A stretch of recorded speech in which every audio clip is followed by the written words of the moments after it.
জালিম ফ্যাসিস্ট এবং এই অত্যাচারী শাসক যারা মিথ্যা মামলা দিয়ে 3টা বছর আমার জীবন থেকে নষ্ট করে দিয়েছে। ভেতরে থাকাকালীন প্রতিদিন ওখানে 4টা সংবাদপত্র যেত, বিশেষ করে যুগান্তর আর ডেইলি স্টার, বাকি 2টা গোপনে নিয়ে আসতো তারা। আমি কাশিমপুর হাই সিকিউরিটি কারাগারে ছিলাম, ওখানে সব জিনিস ঢুকতে দেয় না।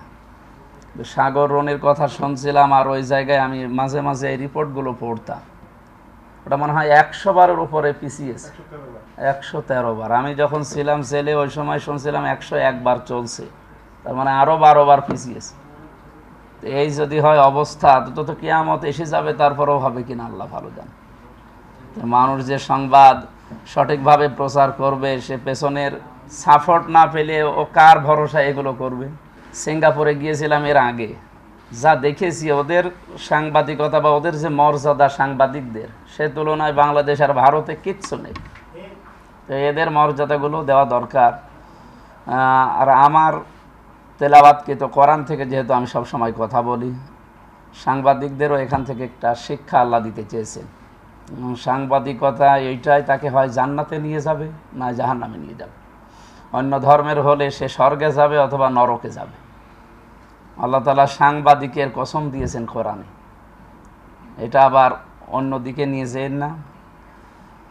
সূরা কলমের ভেতরে আল্লাহ জানিয়েছেন, নুন আল কলামি ওয়া মা ইয়াসতুরুন, আমি কলমের কসম দিলাম।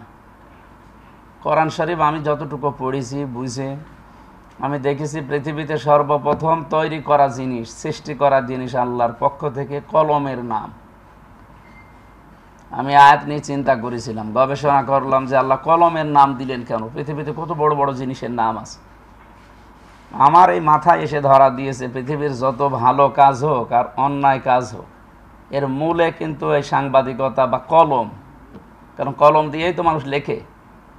আপনি দেখেন যত ভালো কাজ আছে এর মূলে কলম। মানুষের যে জমি জায়গা জাল দলিল করে নেয় কি দিয়ে? কলম দিয়ে। একটা মানুষকে ফাঁসি দেয় কি দিয়ে? কলম দিয়ে। একটা মানুষকে ফাঁসি থেকে মানে মুক্ত করে দিচ্ছে কি দিয়ে? একটা মিথ্যা মামলায় যে রায় দেয় এটা কি দিয়ে? যত কিছু আছে আমরা সবই দেখি কলম।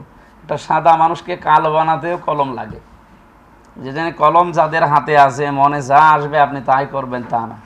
একটা মানুষের বিরুদ্ধে, একটা প্রতিষ্ঠানের বিরুদ্ধে কোনো কিছু যদি নিয়ে আসতে হয়, তথ্যটা যেন 100 ভাগের 100 ভাগ সঠিক হয়।